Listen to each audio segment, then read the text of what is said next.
Hello, this is your coding kuya, your coding partner. Hi guys! Once again, this is your coding kuya. At sa umagang ito, meron na naman po tayong bagong topic. At bago po tayo dumako dun sa ating pong topic, ay nais ko po muna magpasalamat sa lahat po ng mga nag-subscribe, nanood po ng videos, at syempre, yung mga nag-share. Maraming salamat po. Karamihan po, hindi ko na po kilala. Nagpapasalamat po ako. Mag-comment po kayo, nare-replyan ko po yan personally. Salamat. At sa umagang ito po, ang ating pong topic ay patungkol po sa social media etiquette. Hindi po yung ticket na electronic ticket. Ang ano po ba yung etiquette? Yung etiquette po ay yung po yung magandang pag-uugali, yung magandang manners, at magandang behavior dito po sa social media. Nag-message sa akin na, si ganito, walang etiquette sa pagsagot sa social media. At tingnan po natin kung ano pag-uugali natin sa social media. Kasi nagiging reflection na to ngayon ng ating pong pagkatao yung social media. Hindi na po mapipigil na may associate ka dyan. Hindi naman po pwede na kunwari, ito ka, at saka ito talaga yung ugali mo. Hindi na po ganun. Sa digital age natin ngayon, masyado nang involved ang social media. Ang social media ay nagagamit na sa business, sa pang-araw-araw na buhay natin, at saan-saan. Talagang kaakibat na ang social media sa ating buhay. Gamit sa dating. Yan, nangyayari yan. At narinig ko dun sa palabas ni Tulpo na kinasal daw sa social media, sa Facebook. Nakakatawa man, pero ganun talaga yun. Nangyayari na sa mundo natin. Nagtitake advantage din ang mga kawatan sa social media na to. Pero sa mga negosyo, itong social media na to ay ginagamit talaga na para lumago yung kanilang business. Kapag hindi ka nga raw naka-social media sa iyong negosyo, ay mahirap mag-survive ang negosyo. Kaya nga po, may mga trabaho na talaga na kagaya ng social media account manager o social media marketing manager at social media campaign associate. Marami po ang klaseng trabaho na sa social media. At meron nga celebrity na na-utilize talaga ng social media. Isa na dyan si Ariana Grande. 200 million ang kanyang followers sa Instagram. So, parang 2 beses ng populasyon natin yung kanyang follower. Diba? Ganun kadami. Nakita ko sa balita kahapon, 45% Filipino adults ay involved sa social media. At araw-araw yan na active sila sa social media. Naunahan na ng Facebook ang traffic ng Google, which is ang Google ay search engine. Ang traffic na sa EDSA, kuya. mas marami. Pero mas marami na nagbababad ngayon sa Facebook.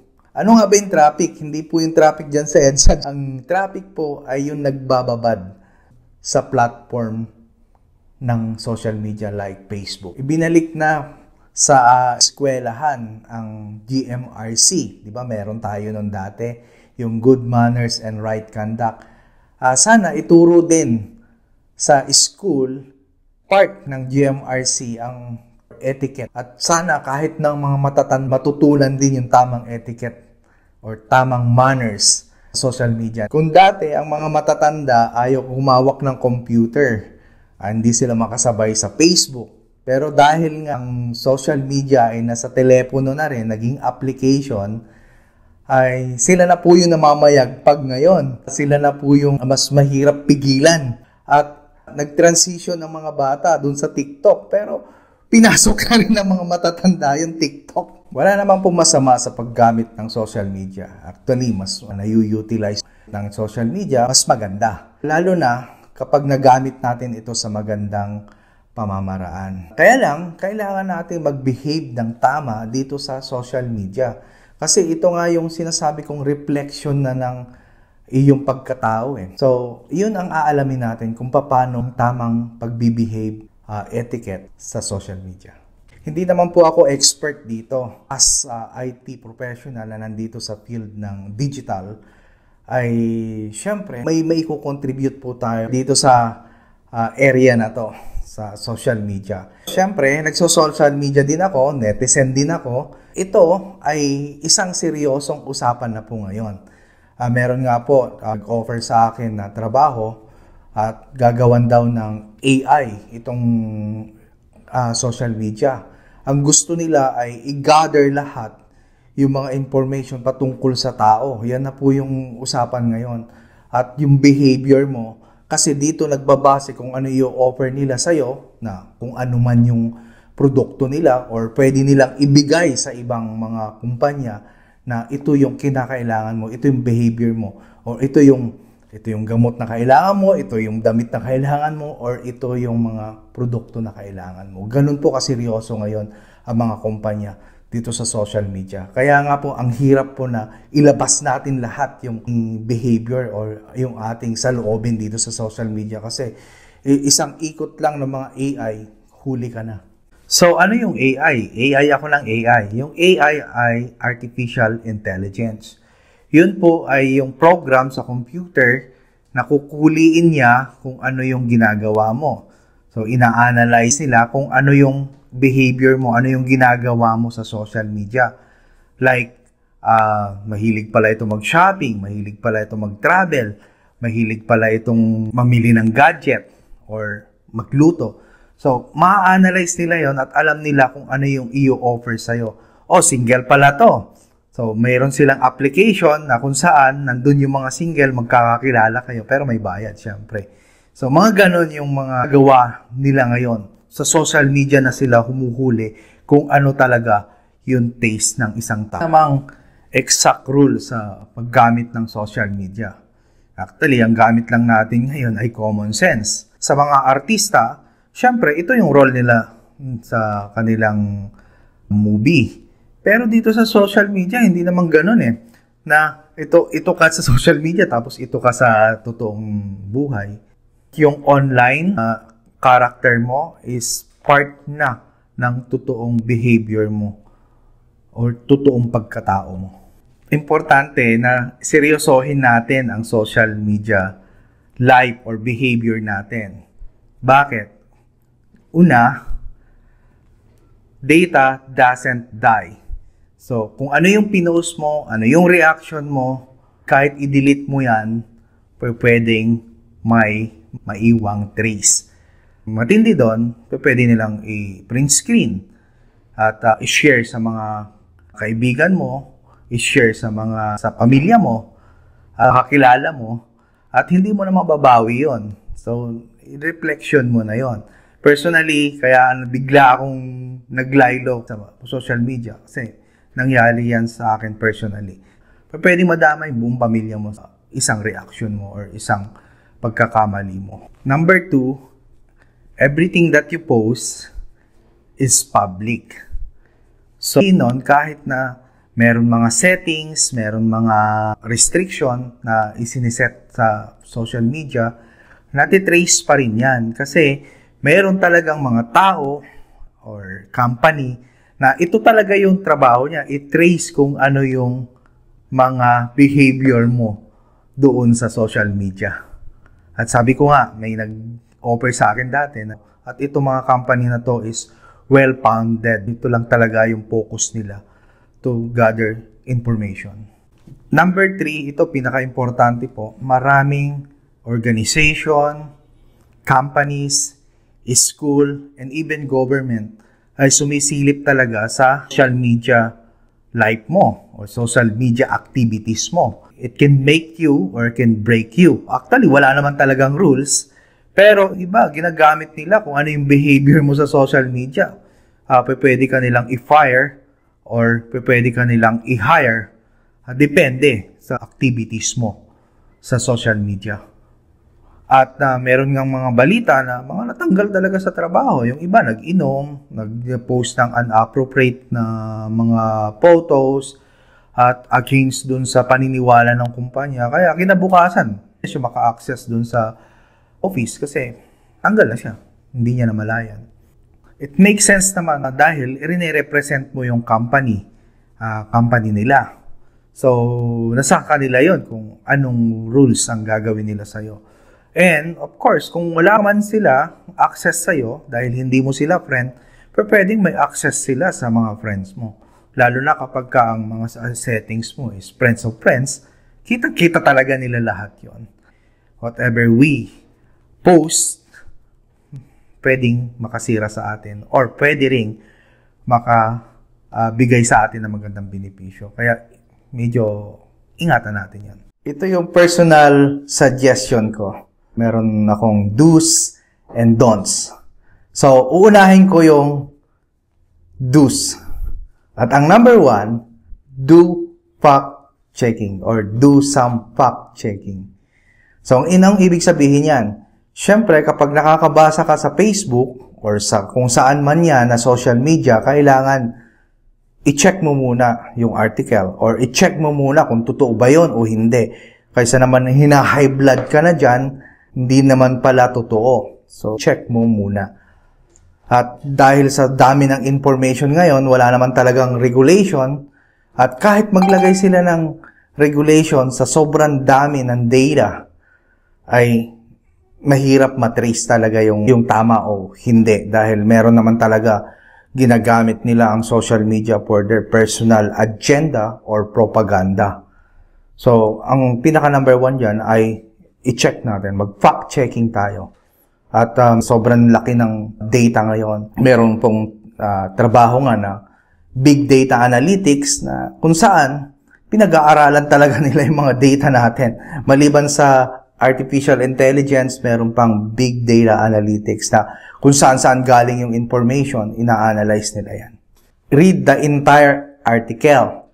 Kasi minsan, yun lang title or nakita mo lang yung picture or minsan naglalagay sila ng clickbait ang tawag nila para makuha nila yung attention mo. Marketing psychology ba yan, kuya? Paragraph ang ilalagay nila. Nung pala, hindi yun yung totoong article. Hindi yun yung totoong topic.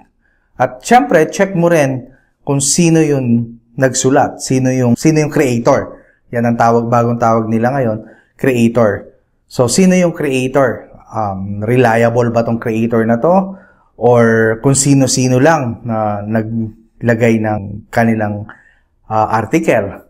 Or ito bang article na to kailan na create? Baka naman ito noong 19 kopong-kopong pa. Nahirap naman. Inirelate nila yung sitwasyon ngayon. Pero yun naman palang ipinost nila is matagal na. So, yun yung mga dapat nating gawin sa fact-checking. Intindihin mabuti yung topic or yung binasa mo. Baka sa isang pag-share mo, mako-compromise yung credibility mo. At pwedeng mag-iba yung tingin ng tao sa'yo dahil dun sa pag-share mo na yon, which is hindi mo naman pala totally naintindihan. Or pwede kang mas kasuhan ng cyber libel, nabibigla ka na lang. Meron nang pupunta sa bahay mo na iimbestigahan ka na. At ang number 2, think before you post or click. Baka naman nasa influence ka ng alcohol or what, galit na galit ka, nagpo-post ka. Tanungin mo muna yung sarili mo kung ano ba ang magiging kahihinatnan kapag pinost ko to. Minsan, galit na galit ka, type ka lang ng type, hindi mo na pag-isipan. And then, nakita ng lahat, nagulat sila, ano nangyari? Tapos, wala lang pala. Parang numagaw ka lang ng pansin. And, ano ba yung magiging impression nila sa'yo or magiging tingin ng karamihan sa'yo? Kasi yan nga yung nagiging reflection mo Kung makapaglagay ka dyan na maganda o makapaglagay ka dyan ng hindi maganda, ikaw na yan. At sa panahong ito, yan yung tinatawag nilang branding mo or image mo. So, number 3, ask permission before you post. Magpaalam ka muna sa kaibigan mo bago nyo i-post or kung sino man yan. Baka naman kasi yung kaibigan mo kasama mo ay nakasiklib or meron siyang pinagtataguan, baka naman maka-jeopardize sa kanya. Ikapahamak niya yun. No? Sabi niya, may sakit ako, tapos nasa party pala kayo. So, ang hirap naman, di ba? Mag-show up sa wall niya, nakita nila, oy, itong tao to, nagsisinungaling or what. So, nakaka-apekto sa kredibilidad nung tao na pagtatagan mo. Ask permission before you post or share yung mga picture, mga photos about them, about sa pamilya niya, about sa car niya, about sa pets niya, or anything na hindi sa'yo. Humingi ka ng permission sa kanila, sa taong involved. Siyempre, iingatan natin yung mga pinopost natin, lalo na sa mga bahay, mga background. Actually, sa ibang opisina, bawal talaga mag-shot Kasi nga, yung mga confidential na ganon. Kung sa loob ng opisina, may mga confidential area. Ganon din sa bahay. Baka naman, yan, umiinom ng Pepsi, taga-Coke pala. Pwede siya matanggal. May mga ganong istorya ako narinig. So, dapat ingat tayo sa mga ganon. Number 4, respect other people's feeling. Baka naman yung mga pinopost mo na joke, o yung mga pinopost mo na picture na yan, na nagjo-joke ka lang, nakaka-apekto sa feelings ng iba. Although, naririnig ko yung iba, wala ka silang pakialam. Pero syempre, medyo mag-ingat tayo doon. Kagaya niyan, may mga nagpo-post ng tungkol sa mga buntis-buntis, pero yung kaibigan mo pala, hindi mo alam, nakunan pala. So, be sensitive sa mga ganung post. Yung mga emoticon na hindi mo kabisado, wag mong gamitin. Kasi, hurt sa iba, hindi mo pala alam. Meron nga akong kakilala na kwento sa akin na dahil sa response niya, eye roll ba tawag doon? O rolls eye, ay nasibak siya kasi ang tingin ng higher management is pambabastos yung response niya na yun. And para sa hindi nakakaalam, huwag tayong gumamit ng caps lock or capital letter.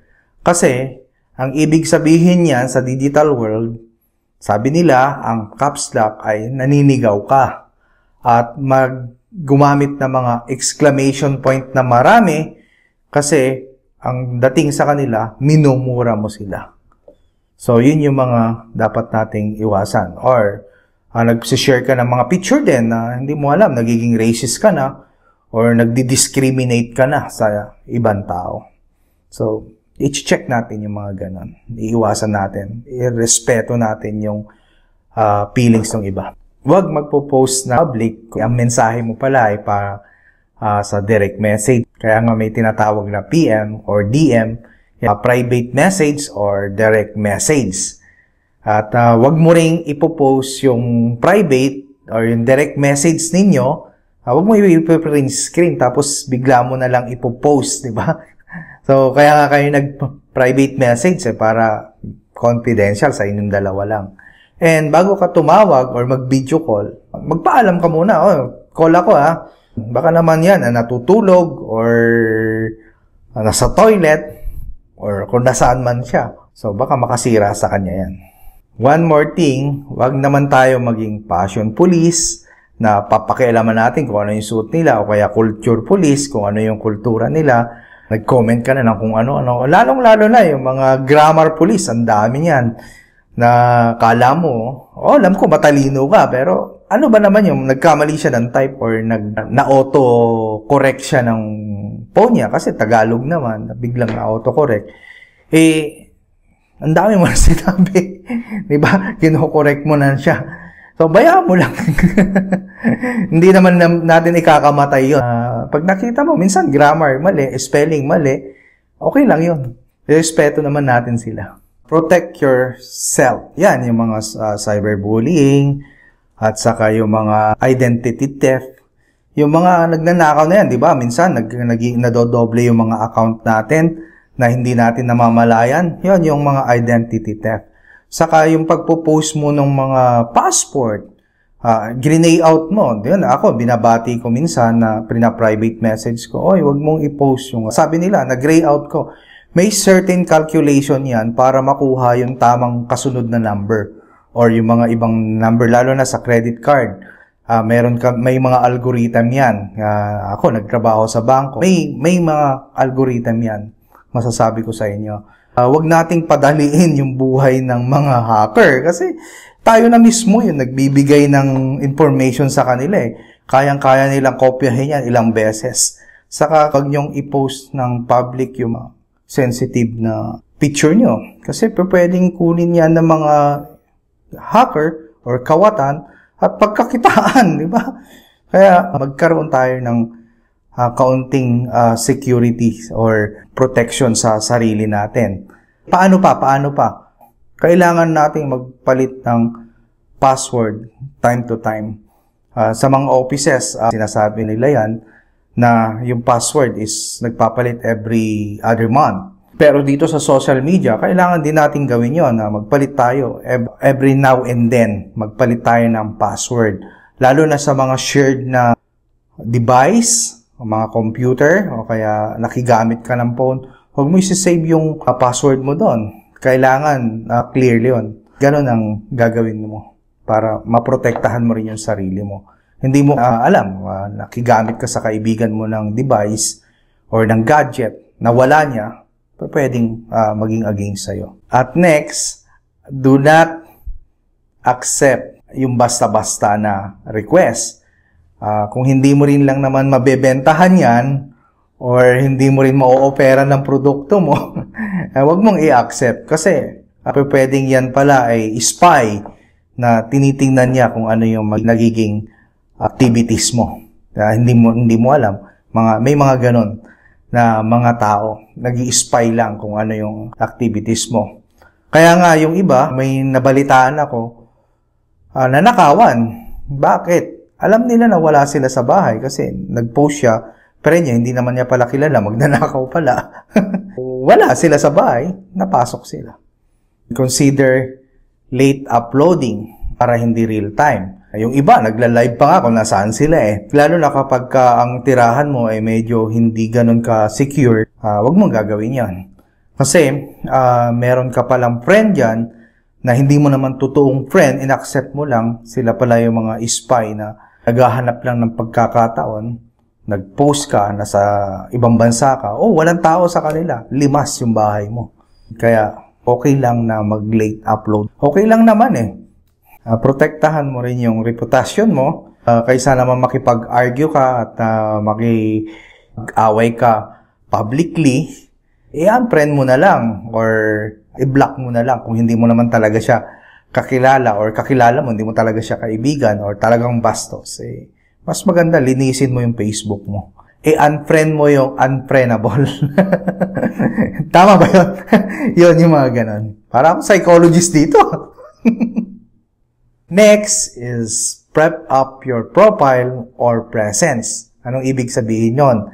Siyempre, yung profile mo, ilagay mo yung tamang picture, lalo na sa LinkedIn.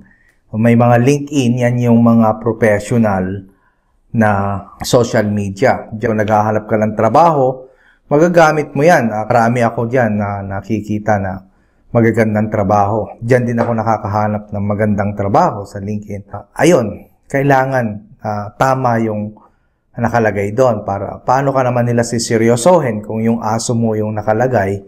Kahit nasa Facebook, kung yung aso mo nakalagay doon at nag-request ka sa akin, hindi kita gaanong kilala, binaliktad mo yung pangalan mo, hindi kita i-accept kasi malay mo kung spam to or fake account na nag-i-spy lang, diba?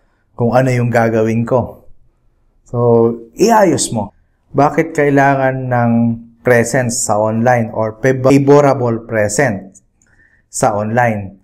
Kasi, kapag may inaasahan kang trabaho or kliyente o business partner, pag ginugel ka nila o nag-check sila sa mga platform na major platform at wala ka, magda-doubt sila sa'yo.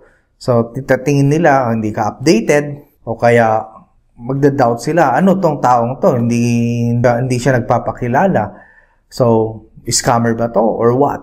Kailangan mo na updated din yung presence mo na sa online din. So, next is utilize social media for your advantage. So, pwede kang mag-join sa mga groups, sa mga community, Dito sa amin, may community kami. Kaya alam ko kung ano yung nangyayari. Alam ko rin kung sino nagbebenta. Kaya nakakabili ako ng kung ano-ano, like sapin-sapin or ulam, kare-kare. So, ganun. I-utilize natin.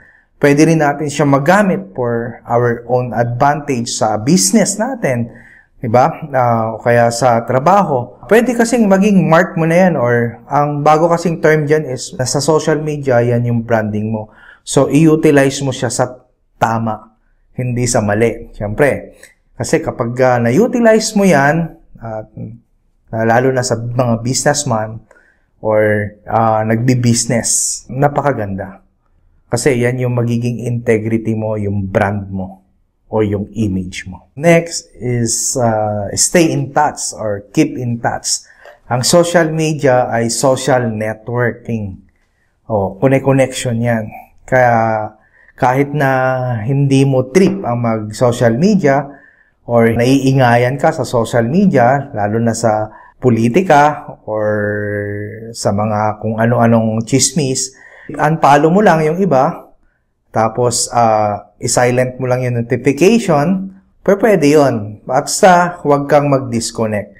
Kasi, dyan ka hahanapin ng mga kaibigan mo, dyan ka makikita mo kung ano nangyayari sa paligid mo.